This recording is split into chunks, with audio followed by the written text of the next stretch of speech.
നമുക്ക് ഇന്ന് ഒരു അടിപൊളി ചോനച്ചീര വറവാക്കാം. ഞാൻ കുറച്ച് ചോനച്ചീര മുറിച്ചെടുത്തിട്ടുണ്ട്. ഇതാ കുറച്ച് ഉള്ളിയും എടുത്തിട്ടുണ്ട്. പിന്നെ അതിൽ വറുത്തിടാൻ വേണ്ടിയിട്ട് പൊട്ടിക്കാൻ വേണ്ടിയിട്ട് കടുകിൻ്റെ പകരം പൊട്ടിക്കാൻ വേണ്ടിയിട്ട് കുറച്ച് ചോനരി എടുത്തിട്ടുണ്ട്. ഞാൻ പാനിൽ കുറച്ച് വെളിച്ചെണ്ണ വെച്ചിട്ടുണ്ട്. വെളിച്ചെണ്ണ ചൂടാകുമ്പോൾ നമുക്ക് അരി ഇട്ട് കൊടുക്കാം. ഞാൻ അരി ഇട്ട് കൊടുത്തിട്ടുണ്ട്.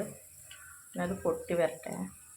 ഇതാ കണ്ടില്ലേ, നമ്മൾ അരിയെല്ലാം പൊട്ടിയിട്ട് ഗോൾഡൻ കളർ വന്നിട്ടുണ്ട്. നമുക്ക് സവോള ഇട്ട് കൊടുക്കാം.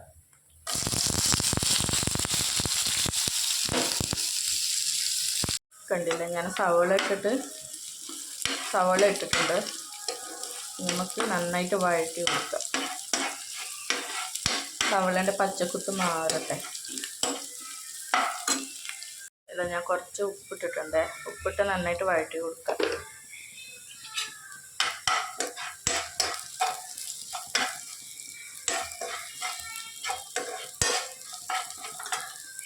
മഞ്ഞപ്പൊടി എടുത്തിട്ടുണ്ട്. അതും കൂടി നമുക്ക് ഇട്ടിട്ട് വഴറ്റി കൊടുക്കാം. ഇതാ കണ്ടില്ല, മഞ്ഞപ്പൊടിയെല്ലാം ഇട്ട് കൊടുത്തിട്ട് മഞ്ഞപ്പൊടിയുടെ കുത്തെല്ലാം മാറിയിട്ടുണ്ട്. ഇനി നമുക്ക് ചീര ഇട്ട് കൊടുക്കാം. ചീര ഇട്ട് കൊടുത്തിട്ടുണ്ട്. ഇത് നമുക്ക് നന്നായിട്ട് ഇനി മിക്സാക്കി എടുക്കാം. ഉപ്പെല്ലാം പിടിക്കേണ്ട പോലെ നന്നായിട്ട് മിക്സാക്കി എടുക്കാം. അത് നമ്മളത്തെ ചീരയിലത്തെ വെള്ളമെല്ലാം ചെങ്ങനെ വറ്റിയിട്ട് എണ്ണ തെളിഞ്ഞ് വരുന്നുണ്ട്. നമുക്ക് കുറച്ചുകൂടി സമയം ഒന്ന് മൂടി വെക്കാം. ഇതൊക്കെ നന്നായിട്ട് വെള്ളം വറ്റിയിട്ട് എണ്ണ തെളിഞ്ഞ് വരും. പിന്നെ നമുക്ക് തേങ്ങ ഇട്ട് കൊടുക്കാം. കണ്ടില്ല, നമ്മൾ ചീരന്ന് വെള്ളമെല്ലാം വറ്റിയിട്ട് എണ്ണ തെളിഞ്ഞ് വരാൻ തുടങ്ങി. ഏകദേശം നമ്മൾ ചീര വെന്ത് വന്നിട്ടുണ്ട്.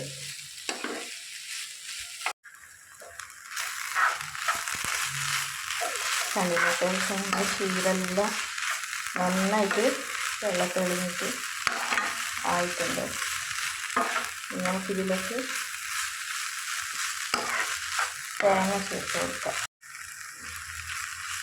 നമ്മൾ ചീരക്ക്